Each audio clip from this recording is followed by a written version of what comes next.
Well, happy Friday, everybody. My name is Shae Sterrett, and I'm so excited to welcome you to Day 3 of Start Strong 2021, a virtual summit for personal evolution. And I'm so excited about the powerhouse women that are here over the next 5 hours to present some amazing workshops to us, many of which I have personally taken part in.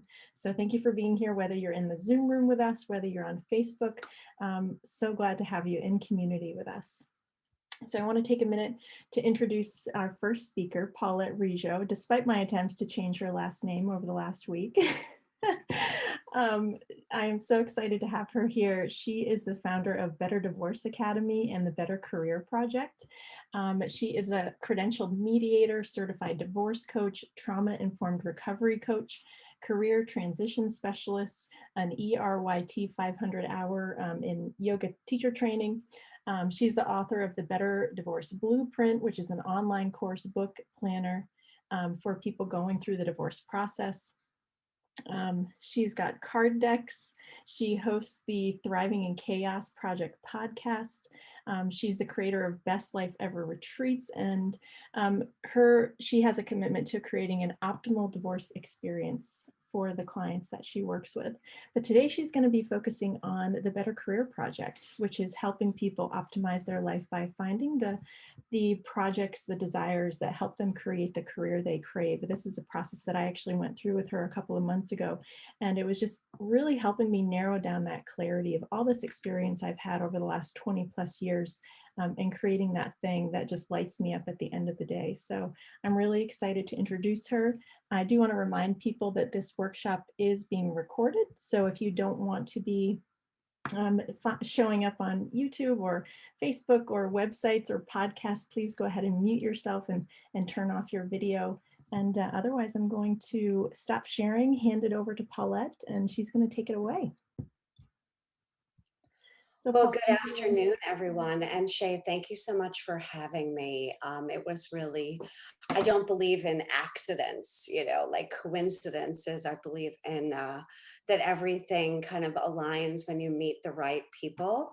It's interesting when you just are introduced to someone via a friend or a colleague or a client or a neighbor or someone at a coffee shop or anyway, and all of a sudden you realize that, yeah, this is a relationship that was meant to happen. So it was an honor to just jump right in and help you get really clear. And I have to say, this summit, it is sort of like a little nucleus of a baby that was in your soul, kind of longing to be birthed. I'm a birth doula too, so forgive me if I get a little birthy on people, but although I don't have time to do that anymore, it's really been an honor and a privilege to watch you take that, like you kept saying, like, but there's more I got to do. Like, I've just scratched the surface of what I love. And I love how you just said to me, and I'm going to share, please don't be embarrassed because they need to know this. You are so fabulous. You said,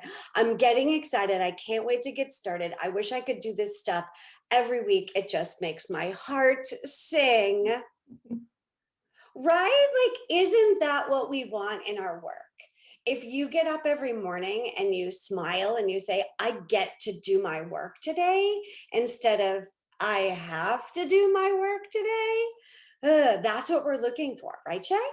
Right, everybody? Yeah, because we all want that. So briefly, again, my name is Paulette Rigo.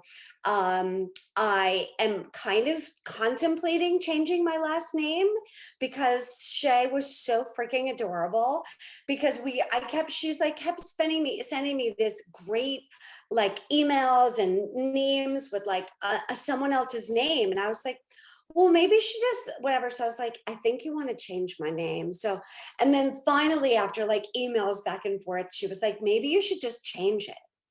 Right. So anyway, if my name is misspelled, it's just Rigo. It's a married name. So My maiden name is Harwood. I grew up in Boston, Massachusetts. I know I don't sound like it, but I can park the car and have it yet if you want me to. I absolutely hate snow. Like, I think I'm allergic to it. So I eventually in 2016 was offered a position in Belize because I've started 20 of my own businesses, and we'll get into that. And I moved to Belize. So I also can help people with becoming an expat and moving to the Caribbean. So if anybody has any desire to do that, I have many clients right now that are contemplating Costa Rica. So yeah, if you ever have any interest in doing that, that is a whole nother, shall we say, special talk we could do another time, another day. So because of that, I moved to Belize, and now I currently live in Georgia. We still own a home down in Belize. I miss my friends. Hi, everybody from Belize.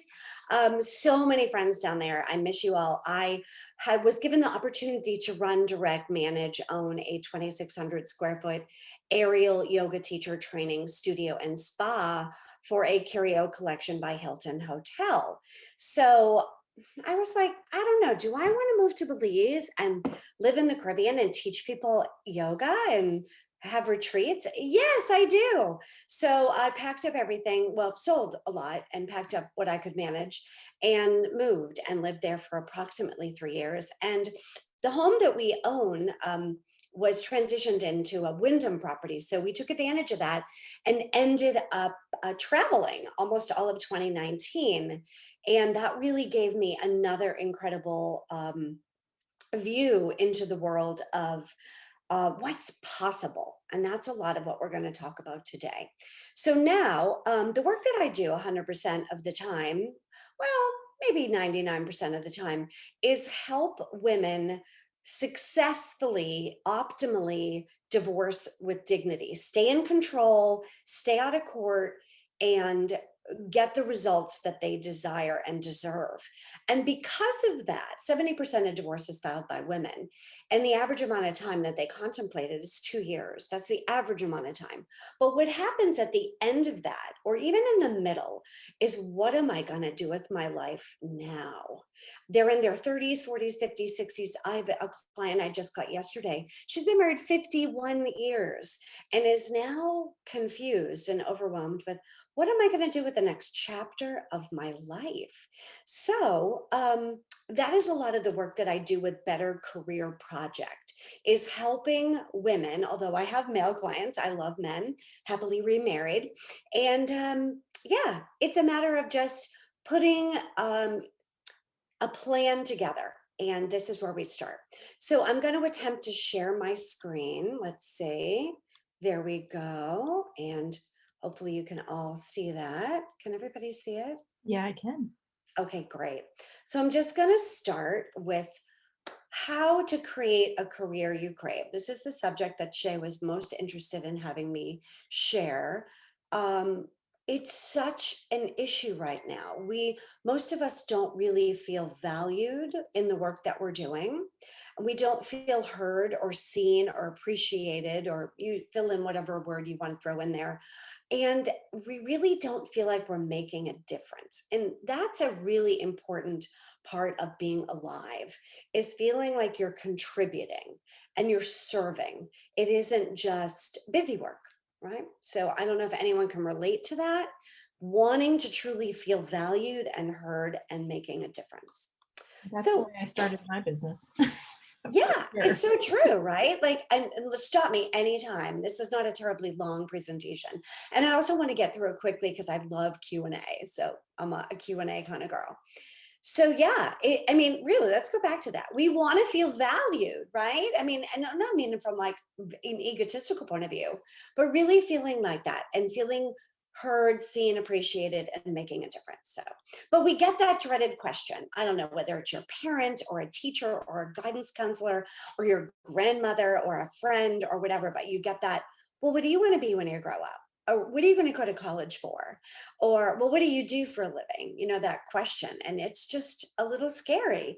So we think immediately of the jobs or roles when we're little, I remember the first time I was asked that question. My mother owned a ballet studio, so hence why I put ballerina on the list. And I didn't really know how to answer that question. I didn't really feel like I had control over answering it because, well, there were all these rules and expectations about what I needed to fill. So I'm going to just, what do we see? Teacher, that's a very stereotypical one for young girls. Doctor, lawyer, librarian, nurse, et cetera, et cetera, et cetera. For me, it was, well, I better be a ballerina because that's what my mom was. So, or perhaps it's more of the college graduate. I have to go to school because we're basing our value on what we know. Like, what is it we know? Is it because of our education?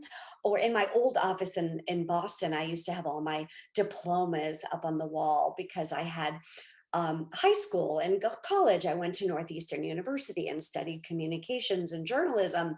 Then I had all my yoga teacher training and my microbiotic cooking and my birth doula and my all of the certifications and trainings that I've done. And my office just felt cluttered and heavy. Now I have a plant, a few pictures, a few books, and a picture of me and my daughter when she was like 6 weeks old. So I've just taken all that down. It doesn't really seem as important to me anymore. Education is great. I'm so into education. There's nothing wrong with having that. But that's a feeling that we get a lot too, is our value is based on the diplomas that we have or the education that we've granted. Or of course, as a woman, it's wife or mother. That's a big one too. So with those labels, what was your list? I just, if this is something you want to do, grab a piece of paper and take a minute and just write down the first time someone asked you that question. It's usually a guidance counselor or a parent or somebody when they say, "What do you want to do when you grow up?" And write down the list of responses that you came up with when you asked. I remember my son who was probably 10. He said he wanted to be a cop, a police officer. And I was like overjoyed. I was like, oh, that's a very nice profession. But that didn't go over too well with some other family members. And, I just felt bad because I always wanted to make sure that my children felt like they could be whoever they wanted to be, not what was expected of them, because I felt that way. And because I ran a performing arts studio for 20 years, I could see those young ladies and those children coming in, and there would always be the parents in the lobby expecting, little Susie or Jennifer, or even the boys. There were a lot of boys that took hip hop and jazz and tap, and like, oh, my daughter's going to be the next ballerina or the next Broadway star. But they were living vicariously through their child. I wasn't necessarily seeing the child exuberant about wanting to be in dance. And that was really hard. So if you've got a list, keep it aside. Maybe we'll come back to it, but it's really good. Think about what was that list initially that you had of liberated, innocent eyes of what you might have wanted to perceive and uh, feel that was really in your heart and soul of what you wanted to do. So we're going to fast forward the time a little bit. And now let's talk a little bit about burnout. If you have a job right now or a career, part of the time somebody comes to me for, I like my job, I don't love my job, it's good, it pays the bills, but I either feel like it's not really who I am, or I'm exhausted, I feel burnt out, I feel spent. Throw in any other word. But so we're just going to go through 12 questions now that will give you a good indication of not that 5-year-old perspective of what do you want to be when you grow up? Oh, I want to be a fill in the blank. But right now, what's your level of burnout? So let's start with number one. Have you had a continual increase in job responsibilities that require you to work harder and harder? Now, I'm not anti hard work. I work a lot because I love what I do. It's about enthusiasm. So there's this sense of like work versus desire. But if it's a continual, always building where you feel like there's more and more and more and more burden on you, even if it is work that you love to do, there's solutions to that. So that's number one. Number two, do you regularly postpone your needs, such as eating, sleeping, and socializing for work? Back in my days of when I ran a studio for 20 years, there would go days and hours where I just wouldn't eat. I didn't have time. Or there'd be like, I'd have a bellyache and I'd realize like, I just have to go pee. But I wouldn't even make time for it. I would always just like, later, later, later. Number three, have you experienced physical or mental collapse necessitating any medical attention? That's a big one. Or ignored the need for medical attention. Number four, in the last year, have you had to work in unfulfilling tasks more than 40 hours per week? More often than not. So, not that you'll never have to work a lot. It isn't necessarily about how many hours you clocked in. Five, did you find yourself in a regular conflict with a boss or a coworker? It is particularly challenging to always be in conflict with coworkers and bosses. I know, I lived it. I remember. Are more than four of your emotions, are more than these four of these emotions normal for you? So feeling stuck, feeling like you're kind of in a box and you really can't move out of that little box. You're just stuck in there. Feeling taken advantage of, resentful, angry, intolerant of yourself and others or the situation, aggressive. My go to used to be sarcasm, or just feeling really hopeless. And moving on to the next six. Seven, are you experiencing increasing isolation, mostly to avoid conflict because the job is now your top priority? Eight, have you increased your use of drugs, prescription or not, of alcohol? um, Drugs or alcohol. Nine, does your job involve monotonous, repetitive, or boring tasks or work? A 10, are four or more of these conditions normally for you? So you have restless sleep, becoming easily irritated, relying on caffeine. That's very common. Love that 3 o'clock coffee hour or those coffee breaks, or tea. That could be, another one, caffeine in general, or Red Bull. Frequent colds, feeling drained all the time. That was mine. Difficulty concentrating, weight gain around the middle in particular, and food cravings, predominantly sugar. That's a big one. I lived on soda, Sprite, and Snickers bars when I was working in the dance industry. Have you given up hope or a specific plan for the future? And I don't necessarily mean that it's doomsday, but you just feel like I am not able to really think about anything beyond like next month. And are you depressed or feeling clinical signs of depression, including exhaustion, hopelessness, indifference, and possibility suicidal thoughts? So there's these states of what we call core emotional intelligence competencies, and they go from an unproductive state to a productive state. So I'm just going to name them. They're really not any, they're a lot of common sense, but if you just hear them, it really helps. I usually walk clients through them. And if I feel that naturally they're in a state of all six of them, we need to work quickly. If they're only experiencing one or two, then I'm able to give them a little bit more time and strategically plan for more of a roadmap getting them there. So, number one, you go from disconnect to feeling present. If they're completely disconnected from their work and their life, that's a big one. Number two, insensitive to empathetic. If they're insensitive about their family, their work, their friends, they're just like, I hate this place. Oh, I don't even care about these people. And number three, untrustworthy to genuine. They just feel like they're not showing up. There's just a feeling of being unreliable. That's a big one. Number 4, limited to expansive. So feeling like you're in that box and you really can't get out versus feeling like you have options and room to grow. Number 5, temperamental, inconsistent to resilient, able to get through it. And number 6, indifferent, like they don't really care, to empowered.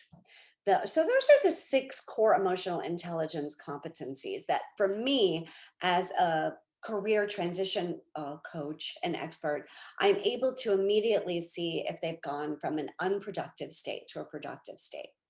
So I'm now going to say, how about if you were asked a different type of question? So instead of, what do you want to be when you grow up? You were asked, what is your soul's purpose? So, what is the drive to become who you were meant to be? Our soul's purpose is another way of saying happiness. I love the, I think it was, oh, it's not going to come to me off the top of my head, but it'll come to me. Somebody quite famous was asked, what do you want to be when you grow up? And they said, happy. Interesting. But what does that mean? That's a rather like airy fairy word to use. So fulfilled, purposeful, to realize our full potential. And what I really like to think of it as is a longing to thrive. So, from that, every human being and everything that we want to accomplish and aspire to, or in our every endeavor, has been and always will be rooted in the impulse to satisfy our longing for happiness. I was lucky enough to meet Rod Stryker in the bookstore of the Kripalu Institute in July. It was in August of 2011. He married my husband and I in 2017, and I have done over 1,000 hours of training with him. His book is called The Four Desires. I highly recommend it.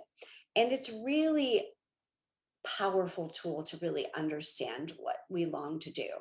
Our soul has 4 longings or desires: purpose, which we're talking about, happiness, prosperity, which is one of the reasons we actually work, and lastly, freedom. These 4 desires are indifferent for everybody, or shall we say more unique, right? We are all unique souls with similar longings. Now, when I was 12, I wanted to be Jane Pauley. I don't know if any of you know who the heck Jane Pauley is, but she was the for good. She was, I think she took over for Barbara Walters. I'm not sure. I was a little girl, but my mom used to watch the Today Show every day, and I do mean every day, Monday through Friday. And I used to just like watch it because it was on, right? So I used to watch every morning. She came on when I was 12, and for 13 years she was the host of the Today Show. And what I really loved about her was her grace and her intelligence, but her humor. And she really inspired me. I long to be a news journalist and a host, a contributor, and someone who brought joy to people's lives. I went to college for journalism and communications, as I mentioned. Well, I ended up really doing none of that. Yes, I did work in media, TV, radio for several years, but ultimately, I really allowed others to make my decisions for me because I felt like, sorry about that. My little fingers just decided to go a little bit too quickly. I really felt like it was a big responsibility to allow others or myself to all of a sudden make all these decisions. So it was so much easier to just let other people make their decisions for me and know that if they didn't work out, I wouldn't be to blame. I don't know if anybody else can relate to that or think about a decision that you made about maybe what college you went to or what you were going to pursue as a career or a relationship that you entered or a club that you joined or think of a thousand things that perhaps a decision that you made because you said, oh, well, that's just the popular thing to do, and I'm just going to go along with it. So for me, I ended up going to a school that was great. I loved it. I went to Northeastern University, and thank goodness it was a 5 year school, and I loved co op. It really was quite helpful for someone like me to kind of stay in the education realm because of that 5 year, and I was able to work immediately. I don't know if anyone's familiar with co op, but co op is a 5 year school instead of a 4 year school, and you have intermittent periods of being able to work. So it's like an internship where you're able to say you want to be a pharmacist and you're going to pharmacy school. You're actually able to work in a pharmacy to realize, like, yeah, I love working in a pharmacy. Or what was I thinking? Stand here and fill prescriptions all day? No way, I'm not doing this. So for me, I was able to work in TV stations, radio stations, and really understand if I did, in fact, want to be in media. So, but I took little responsibility for my decisions and my actions and ultimately my life as a whole. And I ended up running a ballet studio for 20 years, marrying a man I didn't connect with for 21 years, and the mother of three children I felt relatively disconnected to, and living a life that was anything but real, truthful, and authentic. Crazy to say. Some would say that I really felt I was living a lie, or I was living a life that others created for me, like a painting, or I was living a life that fulfilled the needs of others. That's a big one. Codependency, raise your hand, everyone. I didn't know what that was, but at 18, 19, 20, that's what I was doing. Or I was living a life that I thought I needed to live to make other people happy. There's a book by Bronnie Ware. She's Australian, and it's called The Top Five Regrets of the Dying. I highly recommend everybody read it. I don't know if everyone's heard of Bronnie Ware, The Five Top Regrets of the Dying. It is a fabulous book. And the number one regret is pretty much a paraphrase of I was living a life that I thought I needed to live to make others happy. But people just thought I was really numb, drained, exhausted, burnt out, and angry and sad. And in many ways, I was. You see, I finally knew it was time to create a life and a career that was mine and not what others decided for me. But it took me a long time. It was very hard. It was liberating, and it made me question everything about myself and my life. It made other people really angry and sad and revengeful, controlling, alienating, rejecting, defensive, true, confusing. I could probably add, another 50 words there. Because anytime you decide to change your life, even if it's a small, little, tiny aspect of your life, it affects other people. Family, friends, neighbors, children, spouses, bosses, coworkers. So this is a problem, and this is one of the reason why many people don't step into thinking, I want to change my career, but how is it going to affect everyone else? Well, I finally gathered all the courage, but I did eventually quit my working for my mother. I filed for divorce, endured an 8.5 year fully litigated and appellant trial and divorce court process, which is why I formed Better Divorce Academy. I sold everything and moved to Belize, which I told you. And I wasn't escaping, it was actually an opportunity. Many people, and it was right in 2016. So the rumors were flying that we moved to Belize because of Trump. And I was like, yeah, that's why I'm moving, It's pretty ironic, but the timing could not have been better because it was New Year's Eve 2016, 17. So we just went with it. We're like, yeah, that's why I'm moving. So here we are 4 years ago, 4 years from now, pretty ironic. I've successfully launched over 20 businesses of my own and coached over 500 women through family trauma, divorce, career transformation, and my favorite now, book memoir writing. I adore it. I've written 3 books now. As the founder of Better Divorce Academy, Better Career Project, I walk through the fire with the clients, advocate for them, cheerlead, hold their hands, and help them create the life, relationship, and career they desire. And I love it. So now we're going to move in. How do you learn not to repeat the same old patterns that have been holding you back and grab us and pull us down. I call them disruptors and distractors. They're all of those commercials that sparkly objects. I used to have a sign in my house that said, I was going to do something to change the world today, but something sparkly caught my eye. I don't know if any of you've heard of an artist. Her name is Paisley, but it's this great little painting. It's maybe, I don't know, this big, but that's what happens. We get easily disrupted and distracted. Those can be internal voices, external factors, but it's really time to reconnect and reevaluate where you are and where you want to go. So what is working in your life? Don't throw away the baby with the bathwater, right? Never always keep the baby. Get rid of the bathwater. What do you love about your life?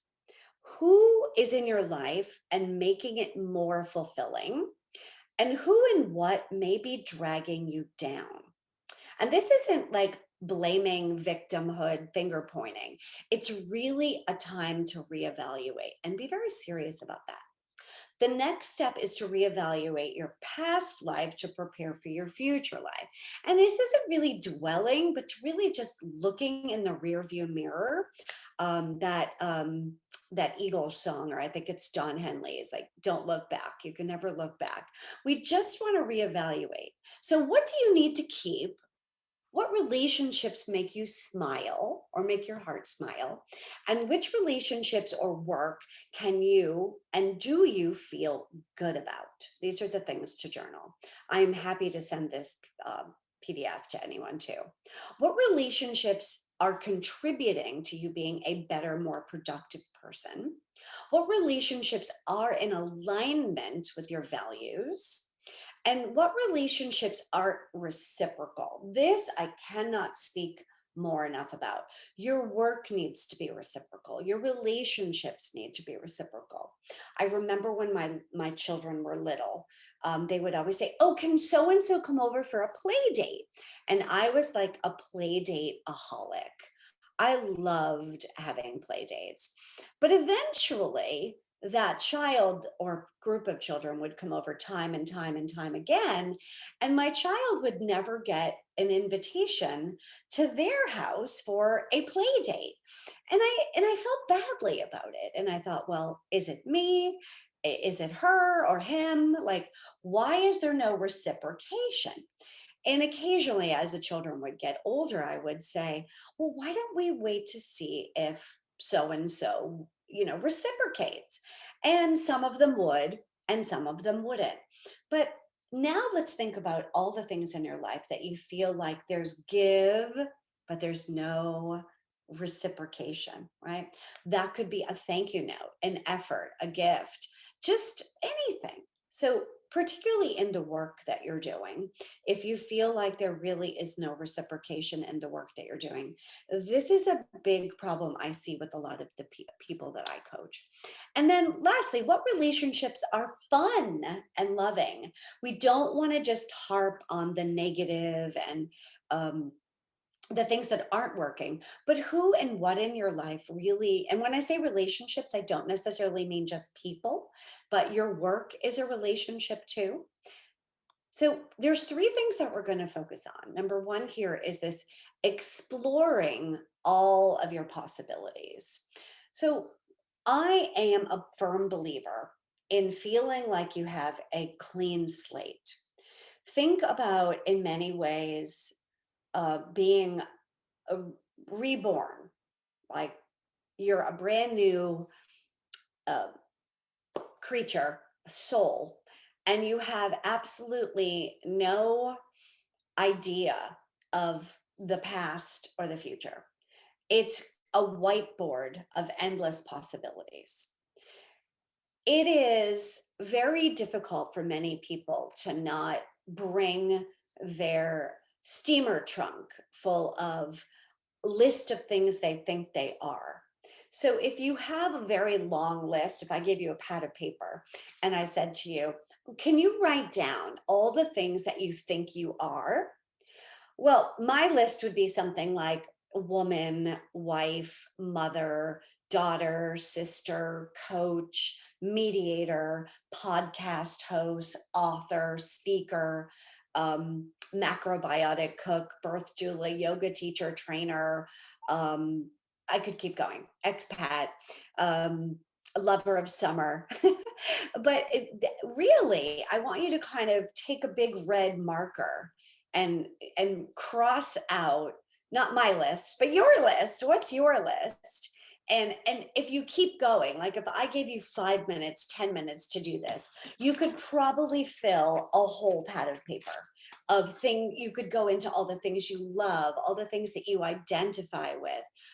So if you had that slate or that whiteboard, I want you to kind of erase it so it's clean and you don't really see yourself as a list of things that you think you are, but you can really see yourself as a blank canvas.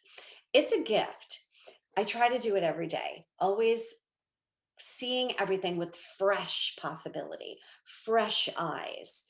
um, it's a challenge because we really like to hang on to what feels safe and what feels sacred and what feels comfortable, right? Like we love to wear the same shoes and we have habituations and patterns. And in the yoga world, I know Shae attracts a very yoga world, so I can use yoga terms, is we call those samskaras, where I know she's giving me a heart, right? I love to throw out Sanskrit, but I have to be careful. Some tribes that I run in are like, oh, she's talking that Sanskrit thing. So samskaras are our habituations, our patterns, or they're all of our memories, right? All the things that we think we remember. But you're not going to be able to explore new possibilities if you're taking your senses and your memory and your a list of attachments. In some worlds that's called the ego, or ahamkara, meaning I am maker. So we want to kind of not, well, we want to say thank you, I appreciate you, I value you. It's nice that I have those parts of my brain and my soul, but right now this is not going to help me.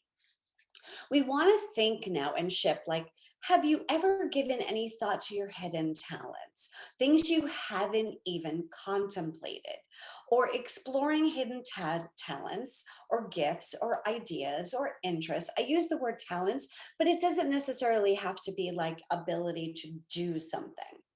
Hint, hint, I wrote. You picked up a guitar but quit because you didn't have time, or your sibling, parent, spouse, parent told you that you didn't have talent. There has to be in every soul things that we just put aside because we were usually busy.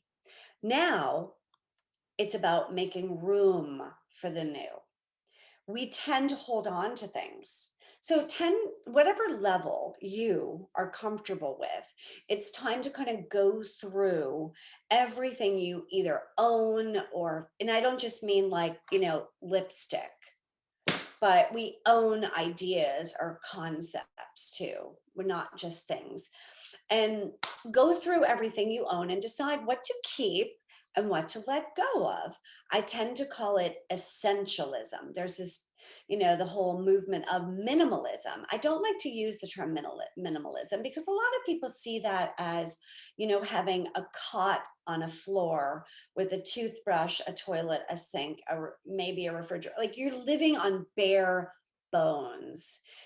And that isn't living to your fullest potential. Although for some people, it works. So I give you two examples here. Of course, who doesn't know about The Magical Art of Tidying Up, which is written by Marie Kondo. And she's a Japanese lady, up like literally this big. And she's adorable. It's not for everybody because she really is very specific about folding things. And then there's the home edit, which is another example. There are thousands of different professionals out there in the coaching world of giving you a specific way of letting go and holding on to really keeping what you need. These are just two specific examples.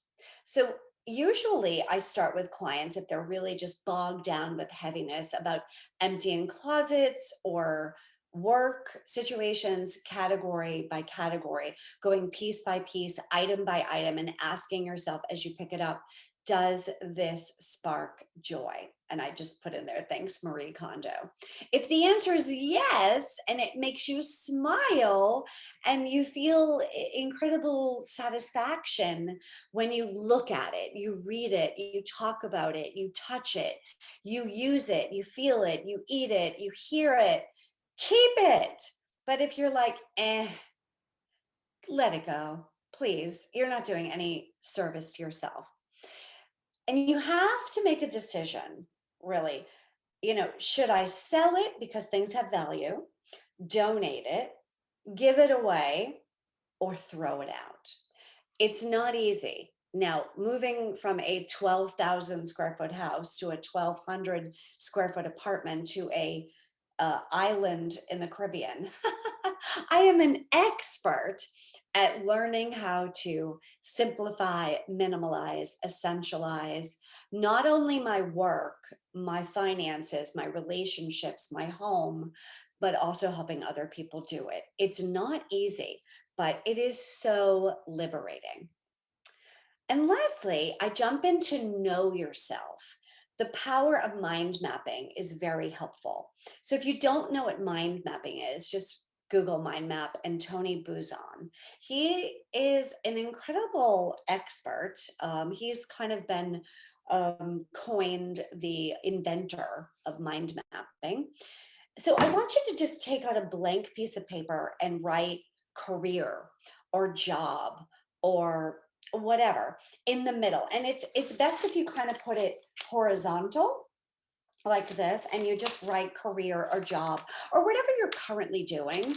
You could also use purpose for a word. And some of you in the yoga world might even want to use the word dharma, if you know what dharma means. If you don't, use career, purpose, mission, whatever the word comes to you. If you know what dharma is, there was a TV show, and I think in the 90s, called Dharma and Greg, and she apparently had some pretty hip parents to name her Dharma. I wish my parents had named me Dharma, or Santosha would have been a nice name. I like that one too. It means contentment. So the mind mapping your current job or work or career or whatever comes to you. So what that means is you're going to take a little a line, and so let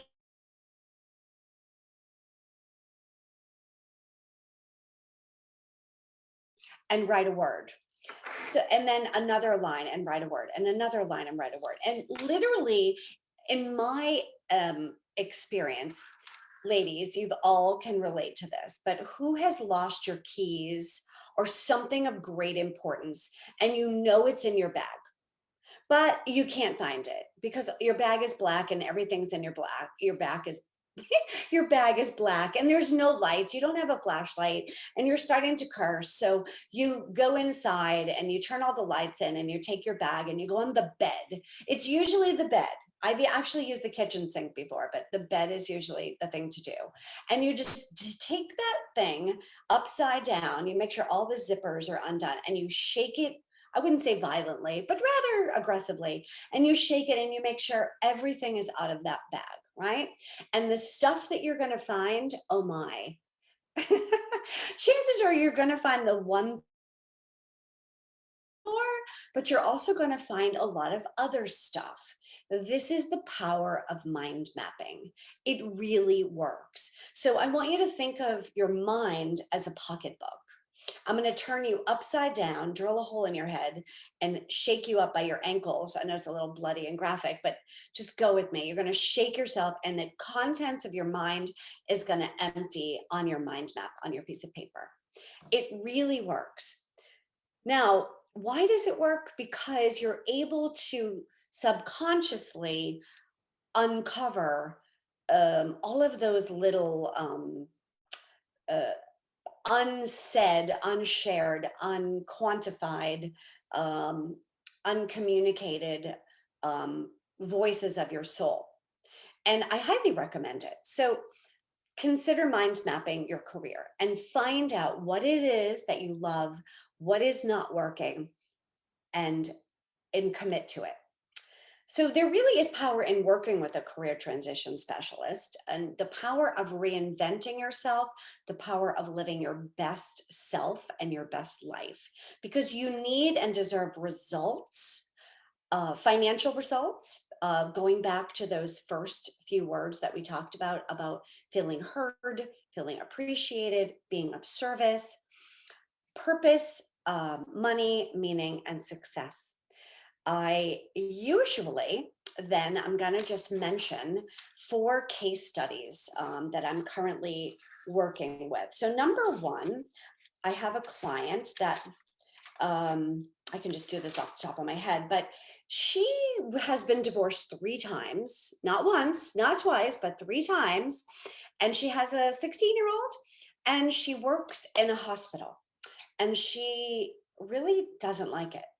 And many years ago, her mother suffered cancer. I don't know exactly what kind, forgotten, and has passed away.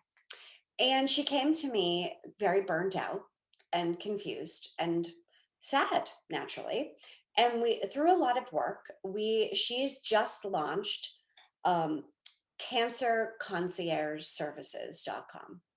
Now it's a local business right now, but she has created a business that not only takes her talent with being able to work in a hospital setting or in a treatment setting, and being able to take her compassion for people with cancer and being able to career a viable, successful, exciting, very much needed business that does not exist. Now, this isn't hospice, but she does.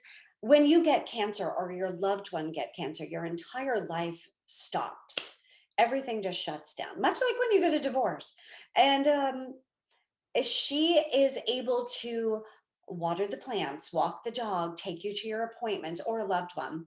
And she is the excitement, the smile. She's a whole nother person having created this very successful business. Number two is a woman that's been divorced. I would say 5 or 6 years. No, not that long, 2 or 3 years. It's funny how time has a way of escaping me. And she has created a business called Asia Nepenthe, modern safe dating, online dating.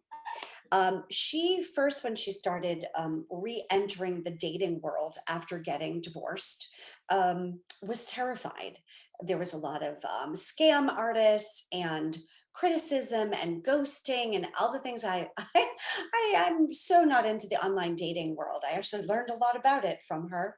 And it's brilliant the way that she has devised a safe online dating methodology to walk women through post divorce, or not, you don't really just post breakup, um, a strategic, safe, successful method. It's amazing. So that's not launched yet, but we're pretty darn close to it. It's in Asia, AJA Nepenthe, just like the Greek god. So, and the third one is Forward Vision Financial. It's a boutique post-divorce women's financial service company, because what happens is so many women either have alimony or child support, or they're losing it, or they have a lump sum of a settlement or some sort of agreement, and they really have no idea about insurance, taxes, investments, annuities, strategies, buying a house, mortgage it, like all of those type of things. They're completely in the dark. Not because they're ignorant people, it's new to them. And she has been able to create a viable platform for women in a very customized, unique one-on-one setting in a boutique kind of way to make women feel safe, heard, and literally be able to give them the services that they need and get the results that they deserve. And my favorite baby, the doula analogy again, is helping women write their memoirs and writing books. I wrote my first book. It was called Never Been a 34B. And unfortunately, I had to take it off the market because of legal complications, but that's okay. It was part of the journey I needed to learn. And that's why I am a rock star at helping people write books. Everything from, is it a prescriptive nonfiction? Is it a transformational um, memoir? Is it a straight memoir? What kind of book is it? So the latest one that my client is writing, she's a CDFA, a certified divorce financial analyst. It is called Suddenly Single: Finding the Power in Your Pivot. She is going, it's sort of a fusion. She's on chapter 4 right now. We've done the whole outline. She's doing great. Writing a book, I forget, I think it's Mark Twain. Mark Twain came up with a poignant quote in my life, and it's, writing a book is easy. You just sit down and bleed. It is exhausting, liberating, transformational, freeing, healing. Any of you that are authors know what I mean. It's an incredibly difficult journey. So, helping women write a book, uh, go through it systematically, logically, getting that from an idea to an outline, publishing, non self publishing versus traditional publishing, no matter what, from A to Z, walking you through the entire journey of concept to book is a very liberating experience. So I work as a personalized career coach, a book writing coach, and of course, why I started all of these is my own transformational journey with an 8.5 year fully litigated divorce trial, all the way to the Massachusetts Supreme Appellate Court of forming Better Divorce Academy as a mediator, certified divorce coach.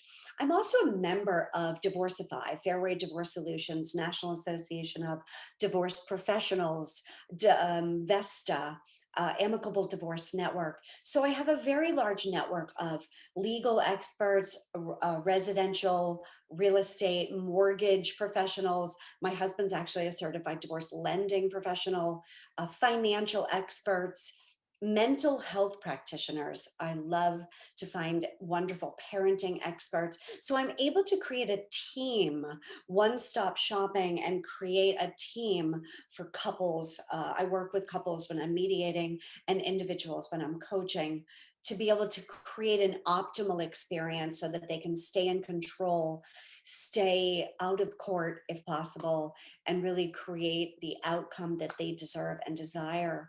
Because the amount of money that is wasted and time that is wasted and relationships that become estranged and a lot of heartache is why I am so incredibly passionate about doing the work I do. So I hope that this has been helpful. I know we have a few more minutes, so Shae, I would be more than happy to open it up to anyone if they have any particular or just general questions about any of the things that we've talked about. And thank you again for letting me present this really powerful topic.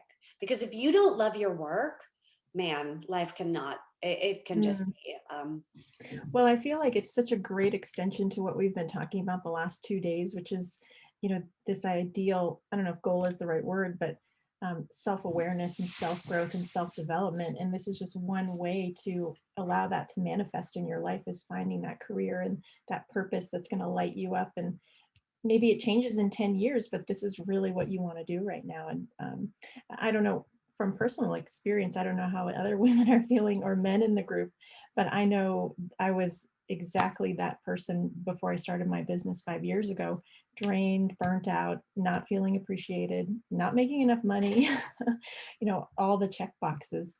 But there's that switch of like finding the courage of saying like, okay, I don't know what's going to happen tomorrow when I'm not working at this place I've been for 20 years. So it's such a leap of faith, and having somebody such as yourself there to provide that clarity and focus and infuse that courage, I just imagine could be so amazing. I didn't have that. I still remember the night that I decided to quit my job, and I did not sleep at all. I had been with this company almost 20 years.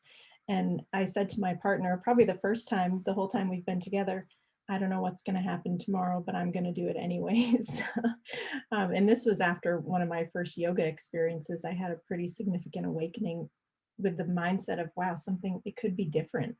And yeah, so I still remember that. And I wish I'd met you 5 years ago, but everything happens for a reason. I'm exactly where I'm supposed to be, right, Sue Ellen? You bring up a great point today. Everyone listening, this isn't something that just you're not struck by lightning. There are those little pivotal moments where you get that aha moment. Like, I know this job isn't fulfilling, but what now? What do I do about it? And it's terrifying. So know that it's a process, but you don't want it to take 30 years. Time is precious. Yeah. Do not waste time doing work or being in relationships that are unfulfilling and damaging. Yeah. Yeah, even yesterday, the speaker that we had last evening, Greg Sherwin from Mission Life, he was saying, don't put off tomorrow what you can do today. I mean, even if it's something simple like, I don't know, rewriting your resume, or, you know, even the mind mapping, just one exercise that takes you closer to